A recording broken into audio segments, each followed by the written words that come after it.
Hello, everyone, and welcome to Field Notes. My name is Crystal Briggs, and I'm a soil scientist in Mount Vernon, Washington, and the Field Notes regional representative for the Northwest Soil Survey region. As a regional representative, I serve on the Field Notes Review Committee. The Review Committee solicits and selects topics for each webinar. We have selected 2 exciting topics for today's live event. But first, let's go over a few housekeeping items. This is a Microsoft Live event, not a Teams meeting, which means you are joining today's webinar in listen-only mode. We encourage you to ask questions at any time using the Q&A panel. The Q&A panel should open by default. However, if for some reason your Q&A panel is not open, simply click on the question mark icon located in the upper right side of your screen. For closed captions, turn on the live caption button located in the lower right corner. Today's session is being recorded. Recorded sessions are available in Teams on the Field Notes channel and the National Soil Survey Center's YouTube channel. Again, thank you for joining us. We hope you enjoyed today's session. With that, I'd like to turn it over to the Field Notes moderator, Dave Hoover, to tell you a little more about today's webinar. Take it away, Dave. Thanks, Crystal. Hi, folks. This is Dave Hoover, Director of the National Soil Survey Center. Welcome to Field Notes Webinar 21. I think it's great that we're in the 20s. It's been a while since I showed a slide of the presenter location, so I thought I'd just add this in here, showing where folks who have been presenting have been from. So if you've seen areas of the country that you know folks are doing some cool things in, you might pass along the word that they can make presentations, just like the ones we're going to see today. It's a little bit misleading because sometimes people have been located in one place, but they made a presentation on another part of the country, maybe where they went on a detail. So I might have to moderate this map a little bit. But I think the key is to get in touch with your regional representatives and volunteer to share some of your knowledge and experiences in your part of the nation. And we do have a couple of good presentations today. We'll get right to those. The first presentation is from Bryan from our Dickinson, North Dakota office, who's going to be talking about From Badlands to Muskegs, the first 2 years of a new soil scientist. The floor is yours, Krista.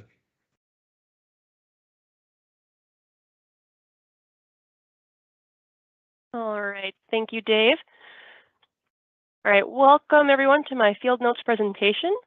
My name is Bryan, and today I'm going to be talking about my first 2 years as a soil scientist with NRCS, which has taken me from dry Badlands to wet Muskegs. For those who don't know, Badlands are highly eroded sedimentary bedrock that are found in drier climates. You may have heard of Badlands National Park in South Dakota. Muskegs are essentially bogs. They are open acidic peat wetlands with the occasional black spruce. The term is used in Alaska and Western Canada. All right, some topics I'll be talking about today are projects from my home office, Dickinson, North Dakota, assistance I provided with neighboring offices, things I've done on a national scale, as well as my Alaska initial mapping detail in 2022. The picture on the right here is me digging in a wetland near the Bering Sea coast in western Alaska. What is fun about this picture is that the soil is very wet and very frozen.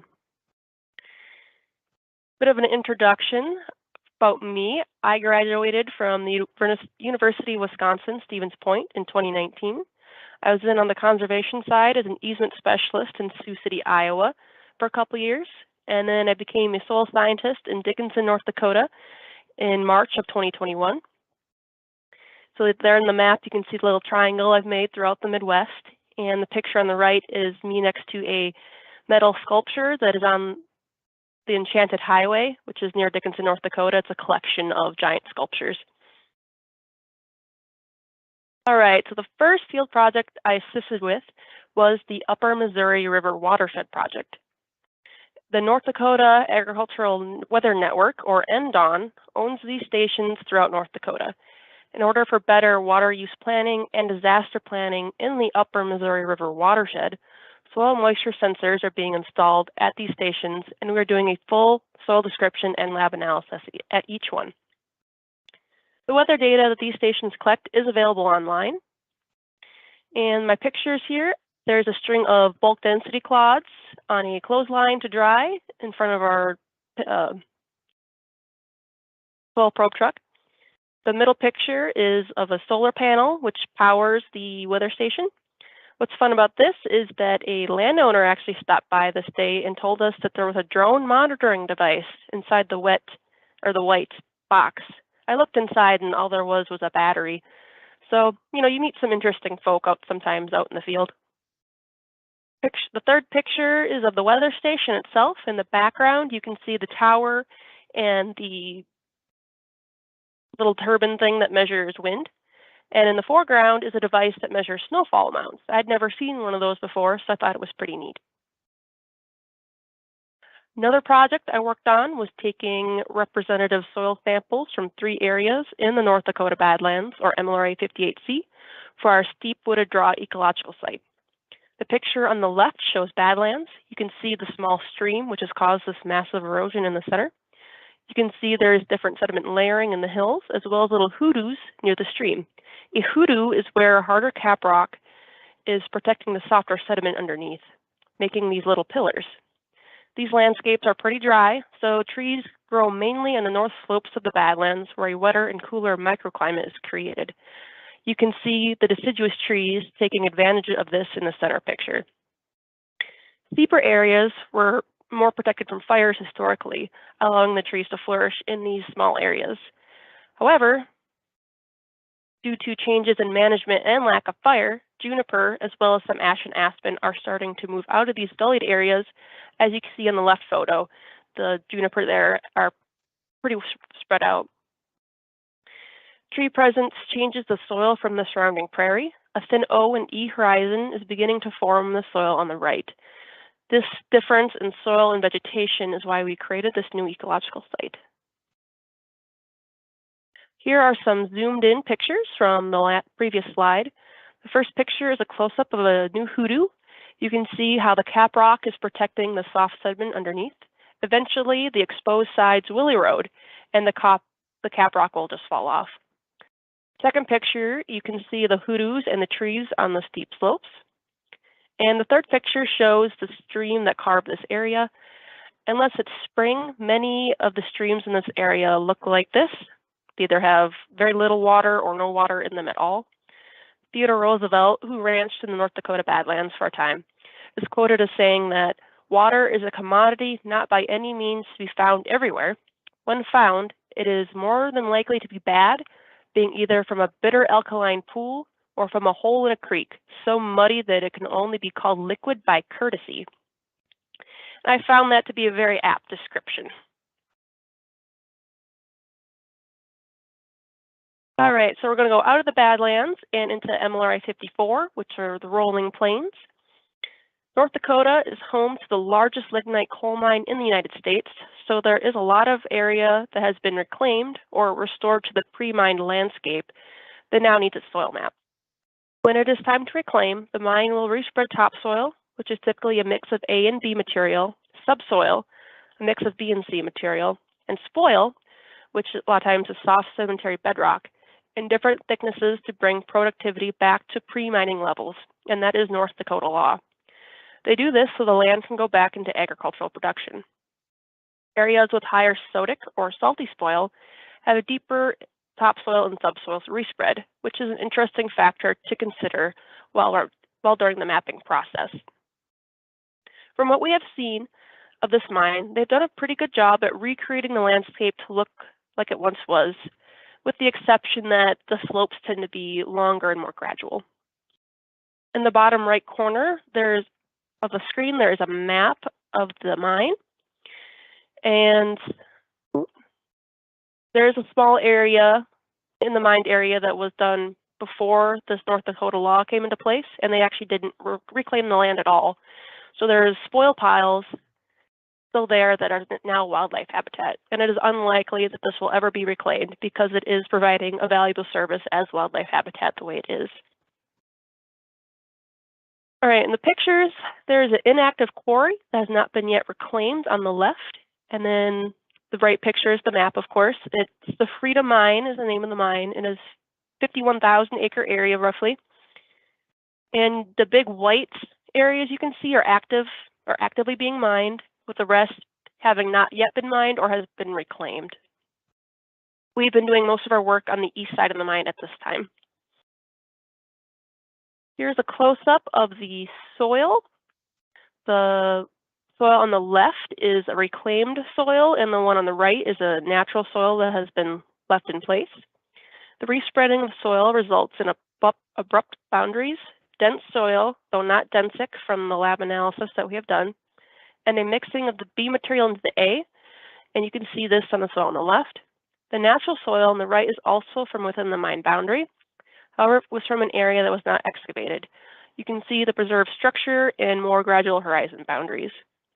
This area was probably used for like fill storage or maybe a road or something similar to that.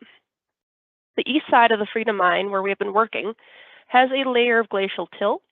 So there are series that were set up by our neighboring Bismarck Soil Survey office that fit with what we have been finding pretty well.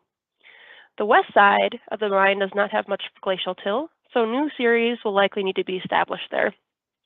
Currently, the soils are classified as entic-haplostals, but they will likely better fit in the artisols or man-made order when that has been finalized.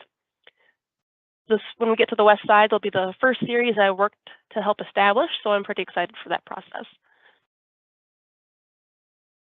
I've also done some outreach in technical soil services. For the conservation side, I've helped do tree checks for conservation tree and shrub group. I've done highly erodible land determinations, and I've done saline seep determinations. If anyone isn't familiar with saline seeps, they occur when water travels through the soil profile, picks up sodium, travels laterally, often along a coal seam or the bedrock, and then discharges. It can eventually cause a large salt crust on the surface devoid of plant life, and when I first saw one that was bad like this, I thought it was actually snow. All right, then some outreach things. I've done 8th grade conservation day. I've done soil station at a range judging camp, presentation on soil maps to gardeners. I've helped with the community garden here in town. And what I'm really excited for is Dickinson is getting a science and art center, and I'm helping do some soil exhibit planning with those people. And the picture on the right, that's 8th grade conservation day. Other offices I've helped the Bismarck, North Dakota office with their digital soil mapping verification in northern North Dakota in November. So it was so windy that it blew the tonneau cover right off of our truck. I'm sure you can tell the pictures in the bottom which one was that day. I've also helped the Bemidji, Minnesota office do some update mapping of glacial till for the Forest Service. And the picture on the right, it started to rain. We didn't have any Write in the Rain paper, so we needed to improvise a little bit. I've also helped the Fargo, North Dakota and Duluth, Minnesota offices do the Pine County, Minnesota initial soil survey pit sampling week. Pine County was never fully initially mapped due to a variety of reasons. So I came and I assisted during the week where there was large open pits that were dug for laboratory sampling. This trip was pretty fun due to the number of people from different offices who came to help. I went to the Kellogg Soil Survey Laboratory in Lincoln, Nebraska to help with soil preparation for 2 weeks. It was really a great experience to learn how our samples are processed after they go to the KSSL. I was surprised to learn that all the samples are processed by hand. There's no grinder involved. And I got a really good shoulder workout the 2 weeks that I was there.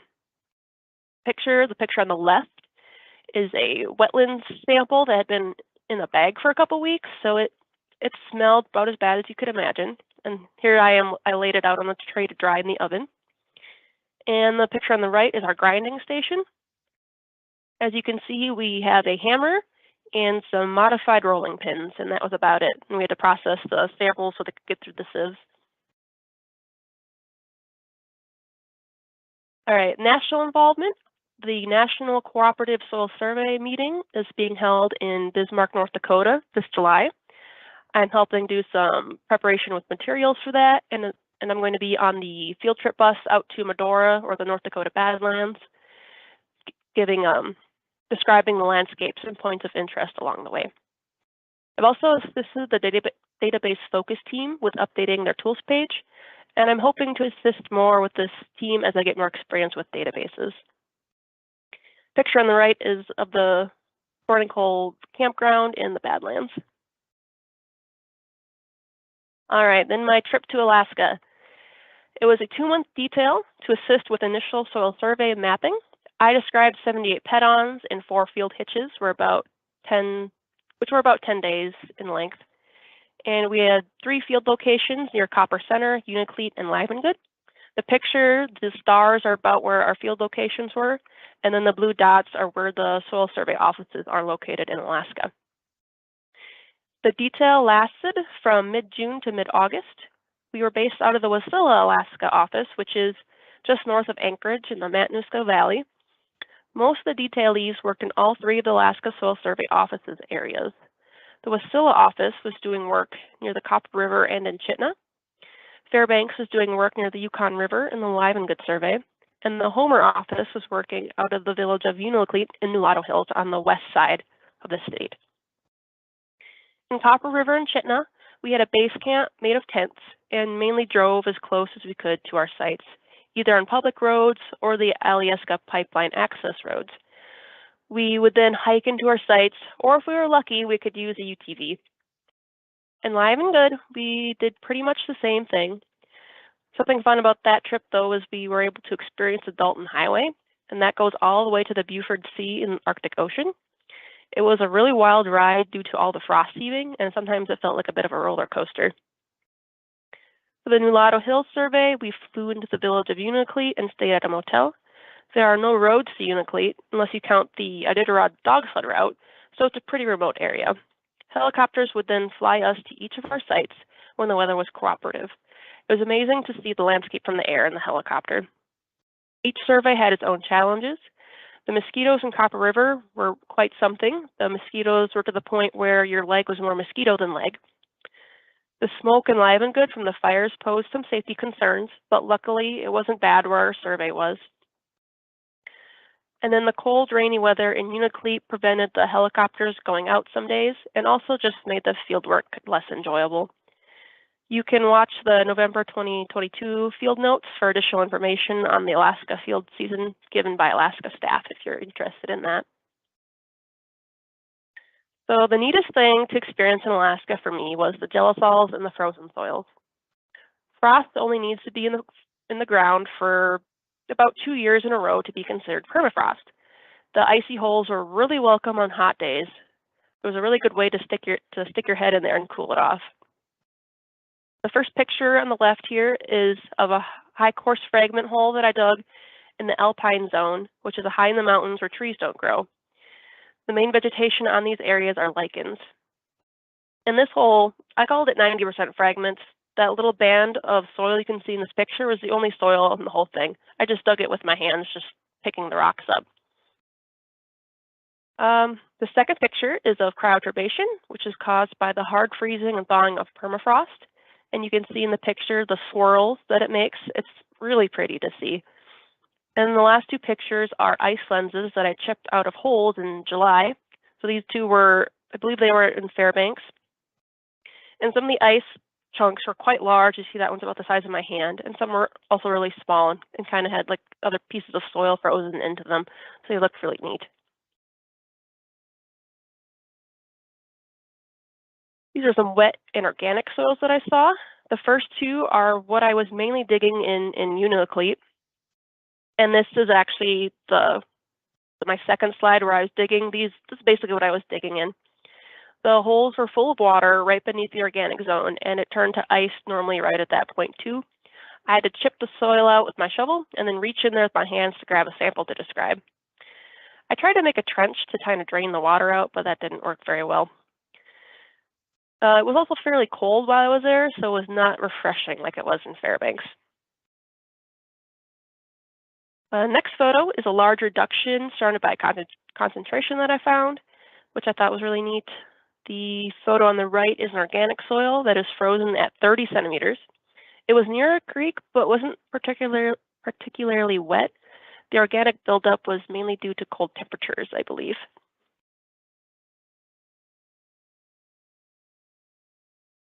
All right, then I have just some pictures for you.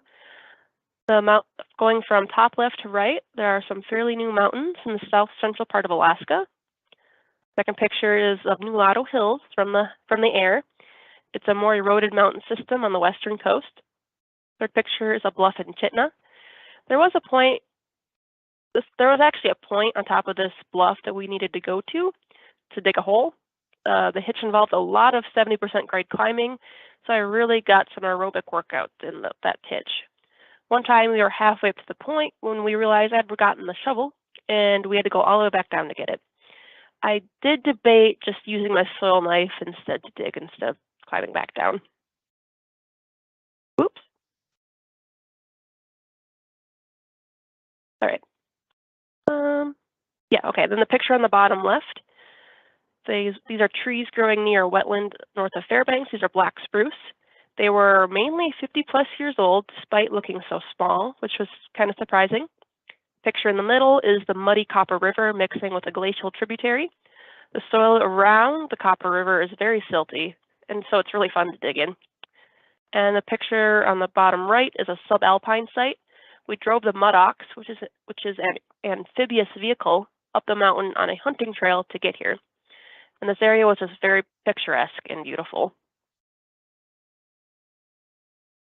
So we did have a little bit of downtime. It was really busy, but we had 3-ish days, usually between hitches, and we did have 4 days over the 4th of July off.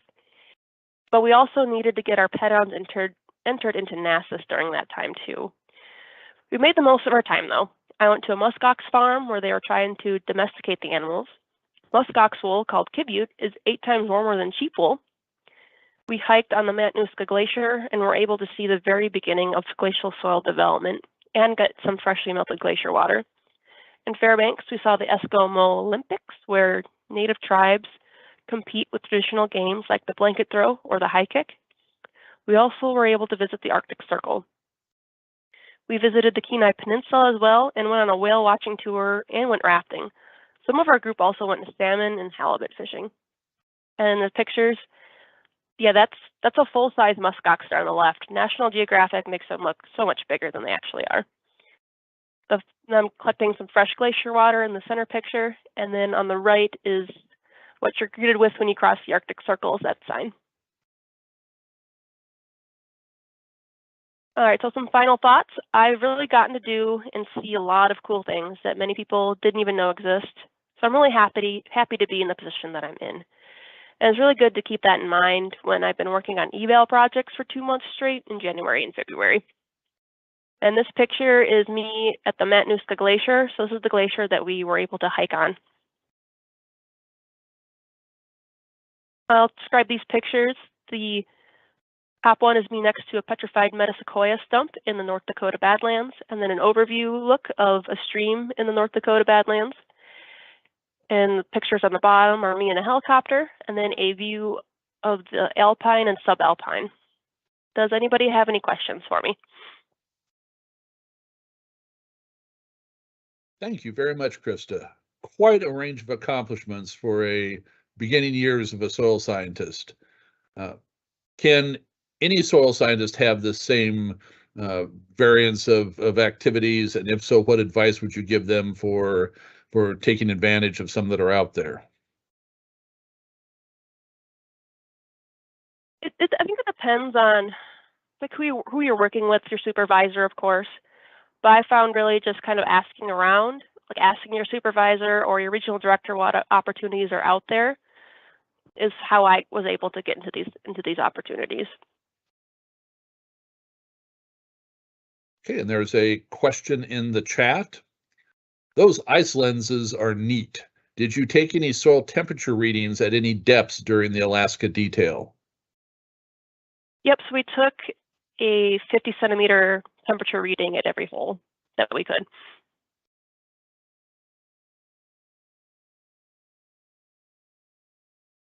And another question.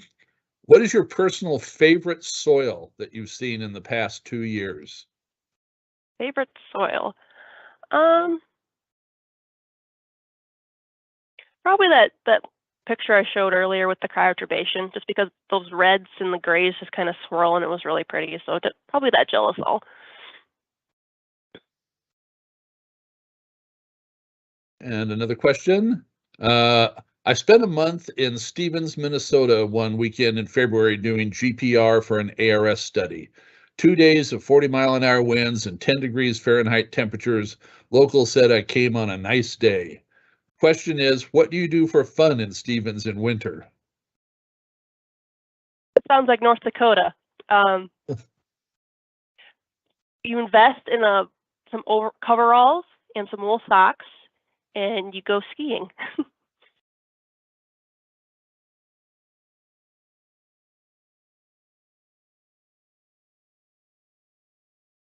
All right, I'm not seeing any more questions in the chat. Certainly thank you, Krista, for sharing with us today, and thank the folks for their questions. If more questions come in, we will get Krista's answers for them and publish them on our YouTube site. So thank you again, Krista. Thank you. We'll move along, but I want to remind folks that our next webinar is going to be February 14th. Seems like that's a significant day there. Maybe that's Valentine's Day. I once scheduled a statewide meeting of soil scientists on that day and caught all sorts of grief once the soil scientists realized that they were abandoning their families on Valentine's Day, but we still had it. But anyway, come and spend next February 14th with us again, and we will have even more good presentations.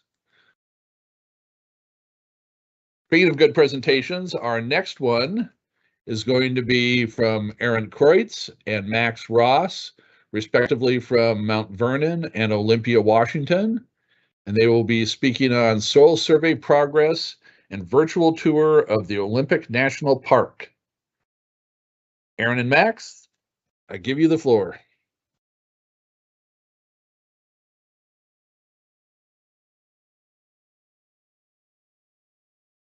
Thanks, Dave. Let me get my screen shared here. All righty. Well, I appreciate that introduction.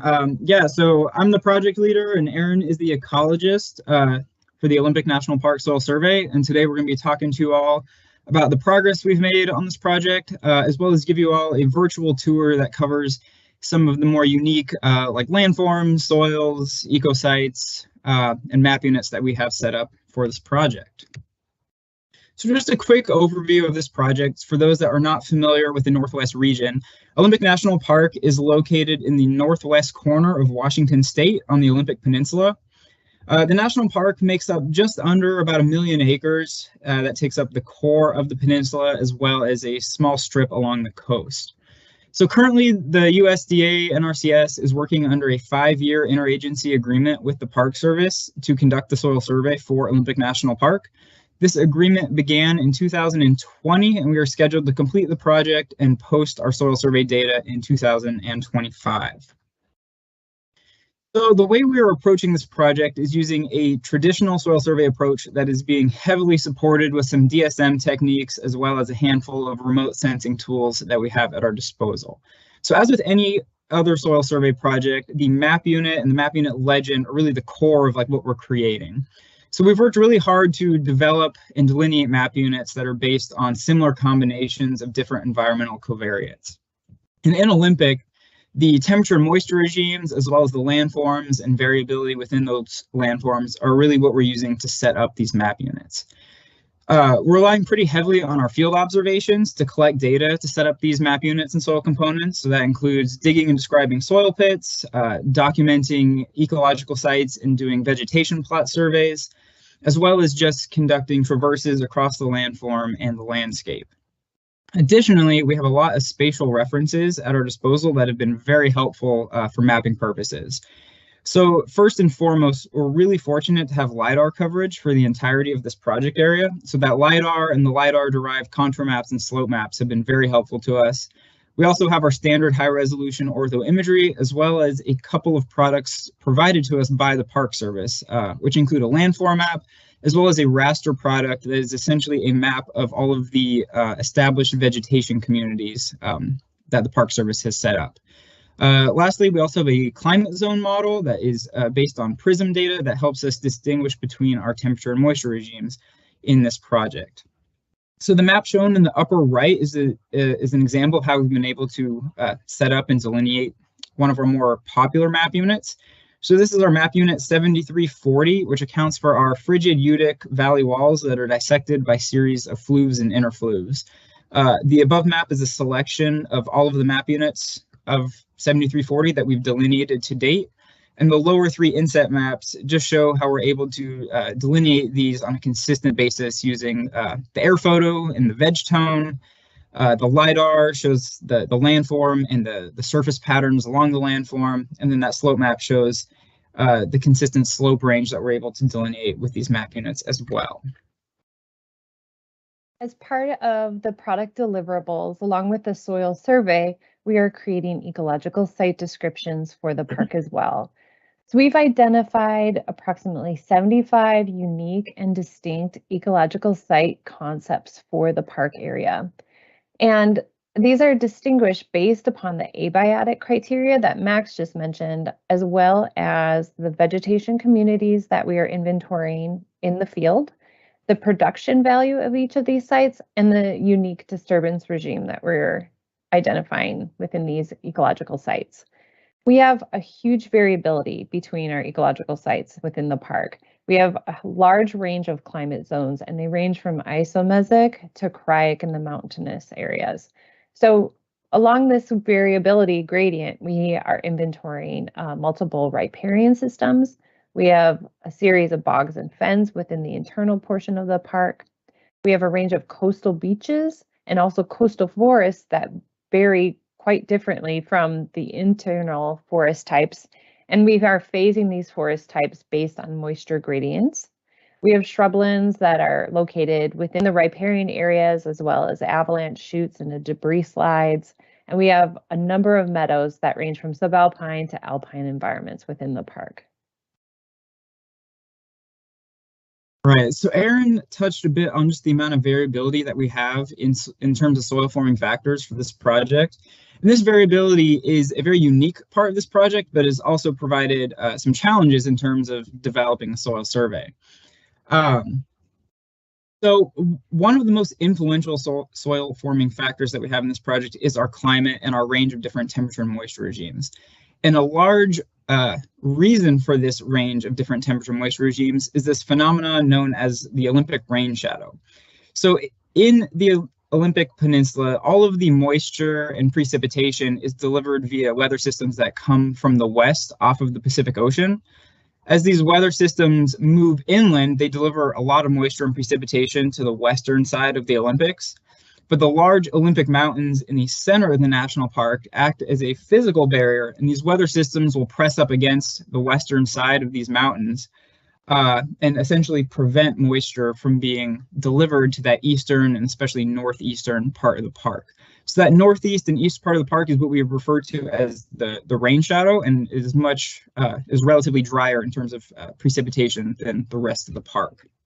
In addition to that range in temperature and moisture regimes, we also have about an 8,000 foot range in elevation relief in this project, as well as landscapes and landforms that are representative of that. So we have our coastal beaches, our river valleys, glacial valley walls, and then high elevation mountaintop glaciated features as well. And in order for us to highlight some of the variability for the rest of this presentation, Erin and I are going to take you all on a 5-stop virtual tour that highlights some of the map units, ecological sites, and soil components that we have in this project. So our first stop on this tour is going to be in the northeastern part of the park in an area known as Deer Park, and this is very firmly in our rain shadow. So this is in the relatively the driest part of our project area. That being said, we are still on the Olympic Peninsula, and even though this area receives a lot less precipitation than the rest of the park, the map unit that we're looking at here is a is our map unit 9900, which accounts for our Cryic Udic mountaintop complex systems. And the high elevation nature of this map unit and of this area results in snowpack lasting pretty late into the spring and summer months, and it is not uncommon for us to have snow occurring in the late summer, early fall months. So as a result of this, we're still in our Udic moisture regime, but to account for the relatively drier attributes of this area, we've decided to create a dry phase for our Udic map unit here. So also the soils that develop in these map units are tending to lack soil development. So the cold temperatures result in a pretty short growing season. So these systems are not very high biomass producing. So there's not a whole lot of organic matter being introduced to the soil surface, and there's not a whole lot of mechanisms to incorporate that little organic matter into the soils. So we don't really have much of a surface horizon developing here. We tend to have pretty weak soil structure in these soils.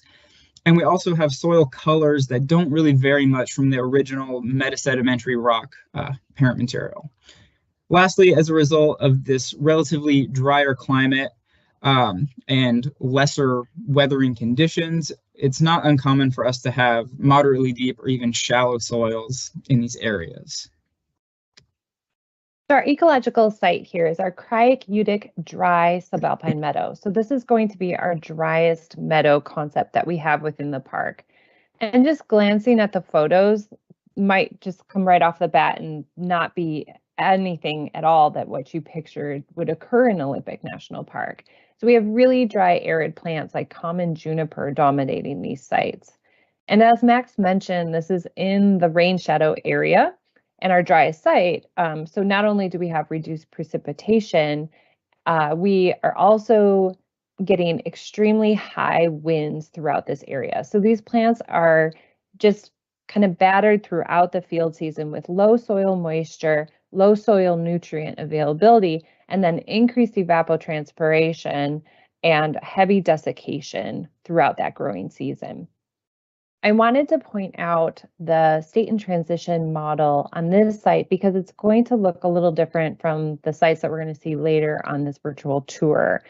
So because Olympic is non-managed and it's primarily wilderness, we don't often have alternate states within our ecological site descriptions and our STMs.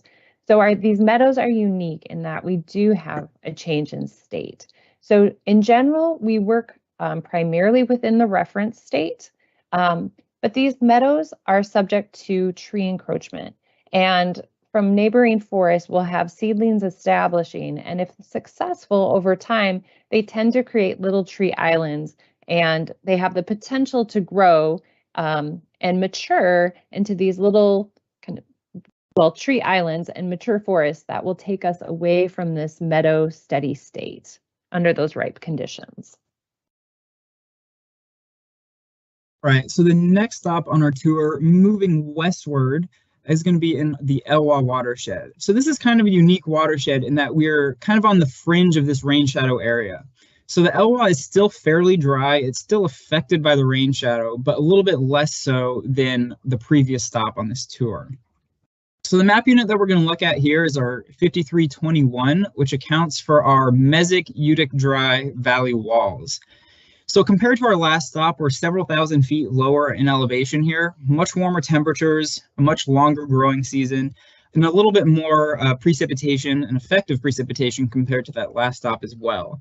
So as a result of these conditions, we do have a forest environment here. So it's a little bit more high biomass producing. We have a lot more organic matter being added to the soil surface and incorporated into the soil. And you can kind of see that in the soil profile shown here on the bottom right. So there's a little bit of an A horizon forming. The soil structure, especially in the upper part of this profile, is a little bit stronger than what we saw in the last soil profile. And the soil colors in the soil profile are starting to vary a little bit more from those lighter tan and gray colored metasedimentary rocks that we were seeing in the previous profile as well. That being said, relatively speaking, we're still in the drier area of the park, and the soil profiles in these drier areas tend to lack much more soil development, such as albic horizons, or more defined A horizons that we'll see in some of our more higher weathering environments. The ecological site that goes along with this soil is our Mesic Udic dry forest. So this is our dry phase that accounts for that rain shadow area as Max described. So our overstory vegetation is primarily western hemlock and Douglas fir. And our main indicator species to let us know that we're working within this rain shadow is the presence of ocean spray and dwarf rose. So as a team, we really rely on identifying these plants to help us understand whether or not we've moved out of that dry phase rain shadow into our typical Mesic Udic forest or when we're within this range. So as a result, this is going to be our lowest productive forest that we have within the park. And these will be the least resilient forest types that we have. Because there's a little bit more stress for moisture and nutrients, we're going to be a little bit more susceptible to insects and fungal rotting diseases. These sites are also going to have the shortest fire return interval than we have in any other forested system within the park. And we roughly would expect wildfires to return within every 400 years within these systems. So the photo on the left does show some fire scars. So probably some evidence of fire within the last 50 to 100 years that have cleared that understory and creating just one kind of uniform overstory. All right, so the third stop on our tour, continuing to move westward counterclockwise around the peninsula, is going to be in the Solduck watershed. So at this point, we are firmly out of the area affected by the rain shadow, and we're more in our classic temperate rainforest, stereotypical Olympic environment. The map unit that we're going to look at here is our map unit 7340, which accounts for our frigid Udic valley walls that are dissected by series of fluves and interfluves. The frigid temperature regime occurs at our mid elevations, typically around 1,500 to around 3,500 feet, which coincidentally is a very large land area on the Olympic Peninsula. That elevation range covers a really large area. Also, the valley wall landform is the most prevalent landform that we have in the Olympics. So the combination of that temperature regime and this landform results in this map unit being the most prevalent of all the map units that we have mapped in this project area. That being said, there's quite a bit of variability within these systems. And to account for that variability, the map unit that we have set up for these frigid Udic valley walls is a complex. This complex includes a spodosol, an inceptisol, and then a minor major component that accounts for our riparian areas and drain bottoms. So the soil that we're looking at here in the bottom right is a pretty good example of our Skookum Creek concept, which is an inceptisol. You can see now that we're in a little bit more of a higher weathering environment, we have a little bit more of a soil profile being developed. So there's a surface mineral horizon here that's pretty noticeable. A lot of these surface mineral horizons are right on the edge between this albic horizon and an A horizon. So this one kind of looks like it is the beginning of an albic or an E horizon developing, but the colors here are just a little bit too dark to meet that albic criteria. Also, the soil colors in the subsoil beneath that surface mineral horizon are increasingly in these like orange, reddish hues, but we're not really seeing the accumulation of the humic and spodec material that would be more indicative of our spodosol. So this here is a pretty good example of one of the inceptisols that we have on these valley walls. As with most of the other soils on our valley walls, we have deep and very deep soil depth classes. And then just as a result of the weathering of these metasedimentary rocks, we have pretty high rock fragment content, resulting in that loamy skeletal particle size class. The ecological site that goes along with this soil is our frigid Udic forest. And the overstory vegetation here is primarily Pacific silver fir, western hemlock, and Douglas fir. And Pacific silver fir is our main indicator to let us know that we moved into the frigid temperature regime versus the mesic. So we really rely on watching out for the Pacific silver fir to let us know when we're firmly within this frigid zone. These forest types are probably a little bit more of what you would picture for Olympic. So that left-hand photo is a pretty classic example of our forest community here. So we have really huge diameter trees and high biomass production and high biodiversity located. These are some of the most productive forests in the world within this area. It's very common for us to be measuring trees that are 60 plus inches in diameter. Sometimes we'll measure trees as big as 90 inches in diameter. So because of the resiliency in these areas, we don't have a whole lot of dynamics that are influencing the system. So our trees are very resilient to fungal rot diseases and insect infestation. So when they do occur, they're usually in small pockets. Our wildfire regime is going to greatly increase within this area. So our last site was around a 400-year interval, and this site is going to be about doubled, around 800 years between disturbances of wildfire. What we most often see is wind throw as a disturbance dynamic here. So Max mentioned earlier that we get these our moisture from the Pacific coast, and along with that, we have strong winter storm surges, and we can have huge winds that can impact these stands dramatically. So we'll often see pockets of wind throw, but also these storms can create stand replacing disturbances. All right. Now, the fourth stop on our tour is going to be in the famous Hoh River Valley. There's a couple unique things about this stop. So the first one being is that we are now in our isomesic temperature regime. So we've said a few times now that the moisture systems that deliver the precipitation to the Olympic Peninsula come off of the ocean from the west. Now, these really large, broad river valleys on the western side of the national park, especially those that are oriented east-west, tend to have a lot of that moisture sit in these valleys in the form of fog. And when the fog sits in these valleys for long periods of time, it does a really good job of regulating or moderating the temperature in these valleys, which reduces the flux between our summer high temperatures and the winter low temperatures. And this is essentially what you need to have that isomesic temperature regime. The other notable part about this stop is that we are now out of our mountaintop and valley wall systems with colluvial soil parent materials and into our valley bottom that has alluvial soil parent material. So for our alluvial parent material map units, we typically have 3 that are set up for this project.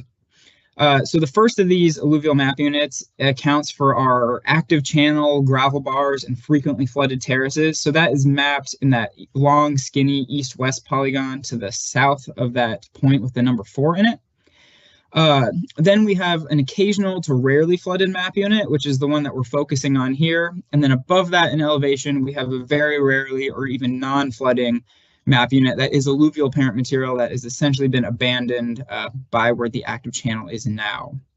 So the map unit that we're focusing on here is 3210. This is our Hatana Loam Con Association. And this map unit contains one of the more unique soils that we have in this project, because as you can see in the photo of the soil profile on the right here, is that we have a contrasting particle size class going on in these soils. Essentially, the story behind this is that at one point in time, the river was located where this point is today. When these rivers get into these broad river valleys, they become very meandery and move back and forth at pretty high rates of speed. So while the river and the active channel is at this location, it's going to deposit really coarse material. So that explains our coarse sands, gravels, and cobbles that are in the lower part of the soil profile. Well, over time, the river has meandered away from this point and done some down cutting. And, during occasional or rare flood events, floodwaters that are going to have to travel pretty far from where the active channel is, usually moving at a little bit of a slower pace, are going to deposit finer material on top of the material that was deposited when that active channel was there. So these finer materials are typically fine sands or silty material. And it is really common for the soils on this occasional to rarely flooded terraces to have this contrasting particle size difference with these sandy loam textures above this really coarse material. Because of the relatively infrequent flooding and disturbance intervals, vegetation is able to get established on these terraces. And so the upper parts of these soils often have pretty decent soil structure. Some of them even have enough organic matter built up to meet the umbric soil color requirements. This one specifically does not, but it's really not uncommon to see that on these terraces. So our ecological site here is our isomesic Udic floodplain forest, and we do have ecological sites that gradually identify this system from the riparian edge into these established forests. So this system and this ecological site is on our pretty established terraces. And because Max mentioned that we're influenced heavily by fog, our biggest vegetation driver here is going to be the presence of Sitka spruce. So Sitka spruce kind of loves to hang out where it is foggy. So we often find that tree species along the coast of Washington and Oregon, and then within these river valleys. Because this is a established terrace, we also have some other mature conifers like western hemlock and Douglas fir present, along with some of our typical deciduous tree species and early seral species that we would expect along river channels like black cottonwood, red alder, and big leaf maple. So as far as our ecosystem drivers, we are primarily influenced by flooding here. So this is an occasional to rare flooding frequency. We can see wildfire within these zones. Sometimes we come across some sign of charcoal or fire scars present, but it's going to be extremely long periods between fire return intervals. For something around 1,200 years would be that return interval. So in general, what we would expect to have as our primary ecosystem driver is going to be that flooding. All right, and the last stop on our tour is going to be in the North Fork of the Quinault Valley in the southwestern part of the park. Now, the map unit that we're looking at here is our map unit 6310, which accounts for our frigid Udic debris aprons. Now, debris aprons are a landform that kind of serve as the transition zone between our steeper valley walls and our alluvial parent material valley bottoms. So the debris aprons are colluvial parent material, and essentially what happens is as the colluvium makes its way down the steep slopes of the valley walls, that material reaches the foot slope and toe slope position, and that slope starts to level out. The material essentially stops moving downhill, stays in place, vegetation establishes, and these landforms tend to become pretty stable. So being at the bottom of these really large valley walls, these debris aprons are very much in a water collecting position. And also being relatively lower slope landforms, you tend to have less water running off of the surface of these landforms and more opportunity for water to infiltrate into the soil. Simultaneously, we're in this frigid Udic environment that is really conducive to these high biomass producing forests. We have a ton of organic matter being deposited onto the soil surface. And so when you kind of connect all these dots, you have a soil on a low slope in a water collecting position. The geologic origin of this material is metasedimentary rock, which is relatively coarse in nature. And you have all of this organic matter being provided by the forest system. It's really like the perfect ingredients for these really nice spodosol soils to develop. And that's what we're seeing here in the soil profile shown on the bottom right. These debris aprons typically have pretty well-defined spodosols with a strong, thick albic horizon overlying humic and spodic materials that have accumulated in the subsoil. Now, podsilization is a chemical process, but it's also a physical process that is driven via water, and this flux of water in these systems also affects the vegetation communities that we see on these sites relative to those that we see in our other frigid Udic forest environments. So the ecological site here is our frigid Udic moist forest. So this is an example of how we've phased our different moisture gradients within a temperature and moisture regime. So here our overstory is very similar to the frigid Udic forest. So we have an overstory of Pacific silver fir, western hemlock, and Douglas fir again. And on first glance, we may not notice any kind of measurable differences between these two sites. However, we really rely on identifying our abiotic criteria to understand when we're standing above these spotosols. So we are looking at different landforms like these debris aprons to let us know that we're collecting a little bit more moisture. And we also have an indicator plant of foam flower that is usually our best standard biotically to let us know that we are within these areas. Otherwise, our ecosystem dynamics are very similar. We might just expect a little bit more wind throw because we have a higher soil moisture than we do in the typical frigid Udic forest, and a slightly longer wildfire return interval here. All right, so these 5 stops just highlight a handful of the map units, soil components, and ecological sites that we have set up for this project. So to date, our legend contains 62 map units with 75 soil components and ecological sites within it. We've had 3 field seasons on this project in which we've conducted 29 trips to the field, pretty evenly split between backcountry and front country trips. From those trips, we've been able to gather about 450 site, pedon, and ecological site or vegetation plot observations. And we've used those observations in conjunction with our spatial reference data and remote sensing tools to complete mapping for about 650,000 acres of this project area so far. That being said, we have a pretty strong understanding of the soil, landscape, climate, and vegetation relationships going on in the park. And because we've covered the spectrum of the different climate zones, we're not really expecting to come across any new systems in terms of map units or soil components. So what we're really going to focus on in our upcoming field season is, for one, collecting data for sites that are currently lacking documentation. We want to have a little bit more information to work with to develop our component data and make sure the range and characteristics that we're setting up are really representative of what's out there. And then we're also going to focus on ground truthing the soil, climate, vegetation model that we have set up, just to ensure that we have as high of a degree of spatial accuracy as possible when delineating these map units. So with that, it's been great to have the opportunity to share what we've done on this project with you all today. And Erin and I would be happy to take any questions that you all might have.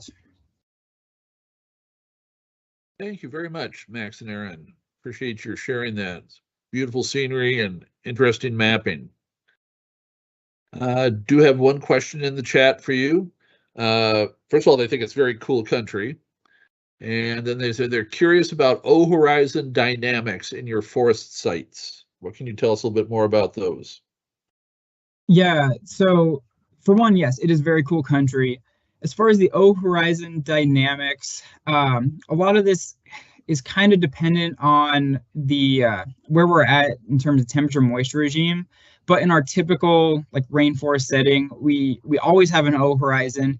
What we usually see is an OI, like 1 to 3 centimeters, overlying an OE, and that's anywhere from 1 to up to 10 or sometimes 20 centimeters if you're in an area that's collected a lot of organic matter.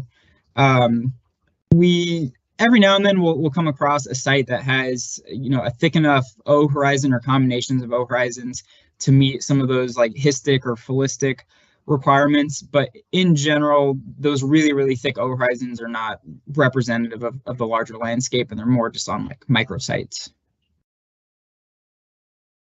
Thank you. We're about at the end of our time, so if there are other questions, again, please put them in the chat and they will be posted to the YouTube site.